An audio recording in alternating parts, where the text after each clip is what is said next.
கரூர் ஸ்டாம்பில் பாதிக்கப்பட்ட குடும்பங்களுக்கு 10 லட்ச ரூபாய் இழப்பீடு டிஎம்கே கவர்மெண்ட் கொடுத்தாங்க. அதுவும் இல்லாம 20 லட்ச ரூபாய் இழப்பீடு டிவிக்கே அவங்க கட்சி சார்பாக கொடுத்தாங்க.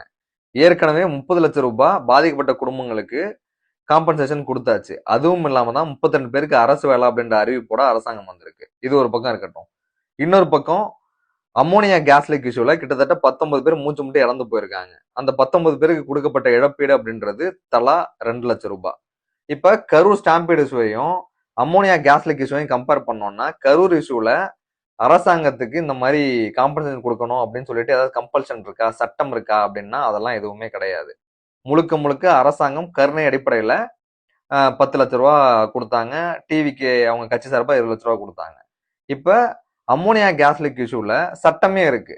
பாதிக்கப்பட்ட தொழிலாளர்களுக்கு அவங்க என்ன ஏஜோ, எந்த ஏஜ்ல இறந்து போறாங்களோ அந்த ஏஜுக்கு ஏத்த மாதிரி அவங்க வாழ்நாளை கால்குலேட் பண்ணி ஒரு குறிப்பிட்ட அளவு காம்பன்சேஷன் கொடுத்தாகணும். அந்த காம்பன்சேஷன் மினிமமா கால்குலேட் பண்ணா கூட எக்கச்சக்கமா வரும். ஆனா அவங்களுக்கு கொடுக்கப்பட்ட காம்பன்சேஷன் அப்படின்றது வெறும் 2 லட்சம் ரூபாய் தான்.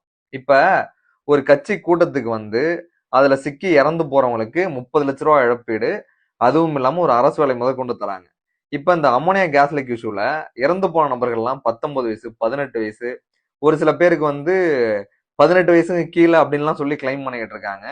இவ்வளவு சின்ன வயசுல முழுக்க முழுக்க இங்க இருக்க அரசாங்கத்தோட நெக்லிஜென்ஸால, நிர்வாகத்தோட நெக்லிஜென்ஸால இறந்து போயிருக்காங்க. அவங்களுக்கு கொடுக்கப்பட்ட இழப்பீடுன்றது ரொம்ப ரொம்ப கம்மி.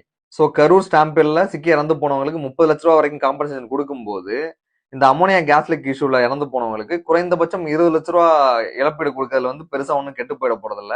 அவங்களை அரசாங்கம் எல்லாம் கொடுக்க வேணாம். குறைந்தபட்சம் ஒரு 20 லட்சம் காம்பன்சேஷன்ன்றது மீனிங்ஃபுல்லா இருக்கும்.